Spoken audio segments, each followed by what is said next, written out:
നമസ്കാരം എല്ലാ കുട്ടികൾക്കും ഗിരീഷ് സാറാണ്.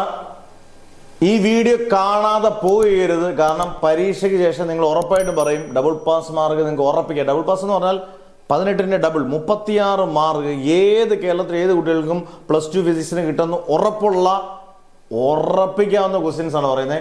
ഓരോ ചാപ്റ്റർ വൈസ് പറഞ്ഞുതരാം. നിങ്ങൾ എഴുതിയെടുക്കുക. ഇത് നല്ല വൃത്തിയായിട്ട് പഠിച്ചുകൊണ്ട് പോവുക.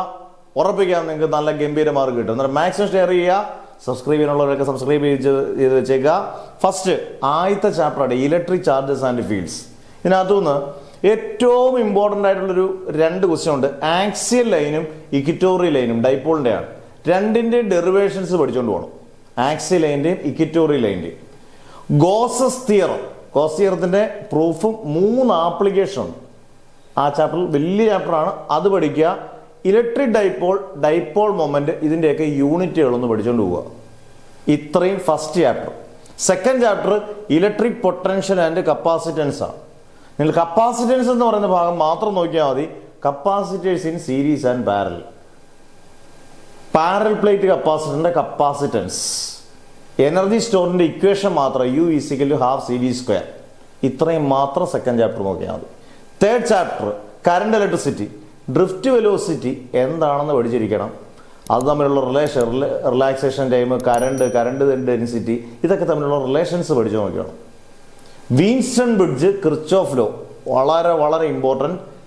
ഇന്റേണൽ റെസിസ്റ്റൻസ് എന്താണെന്ന് അതിൻ്റെ ഡെറിവേഷൻ പഠിച്ചുകൊണ്ട് പോവുക. പിന്നെ ഓംസ് ലോ ഉറപ്പായിട്ടും അതിൻ്റെ ഏതെങ്കിലും റെസിസ്റ്റൻസോ റെസിസ്റ്റിവിറ്റി ഫാക്ടേഴ്സ് ഇങ്ങനെയുള്ള കാര്യങ്ങൾ പഠിക്കണം.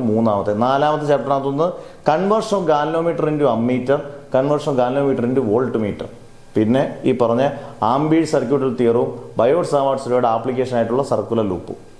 Force between 2 parallel conductors carrying current, അതിൻ്റെ കൂട്ടത്തിൽ ഡിഫൈൻ ആംബിയർ. 5ാമത്തെ ചാപ്റ്ററിൽ പാരാമാഗ്നറ്റിക്, ഫെറോമാഗ്നറ്റിക്, ഡയാമാഗ്നറ്റിക് സബ്സ്റ്റൻസ്, അതിൻ്റെ എക്സാമ്പിൾസും പ്രോപ്പർട്ടീസും പഠിച്ചുകൊണ്ട് പോവുക. 6ാമത്തെ ചാപ്റ്ററിനകത്തുനിന്ന് energy stored in an inductor, motional EMF, self inductance, mutual inductance, laws of electromagnetic induction. 7ാമത്തെ ചാപ്റ്ററിൽ പവർ ഫാക്ടറും ഇമ്പിഡൻസും LCR സർക്യൂട്ടും നിർബന്ധമായിട്ട് പഠിച്ചിട്ട് പോവുക. 8ാമത്തെ ചാപ്റ്ററിനകത്ത് ഇലക്ട്രോമാഗ്നറ്റിക് വേവ്സ്, അതിൻ്റെ യൂസസും പ്രൊഡക്ഷനും ഡിസ്പ്ലേസ്മെന്റ് കറണ്ടും പ്രോപ്പർട്ടീസും പഠിക്കുക. 9ാമത്തെ റേ ഓപ്റ്റിക്സിനകത്ത് നിങ്ങൾ പഠിച്ചുകൊണ്ട് പോകുന്നത് ഇത്രയും കാര്യങ്ങൾ മാത്രം പഠിക്കുക. Lens makers formula, mirror equation, refraction through a prism, relation between UV and R, simple microscope, compound microscope.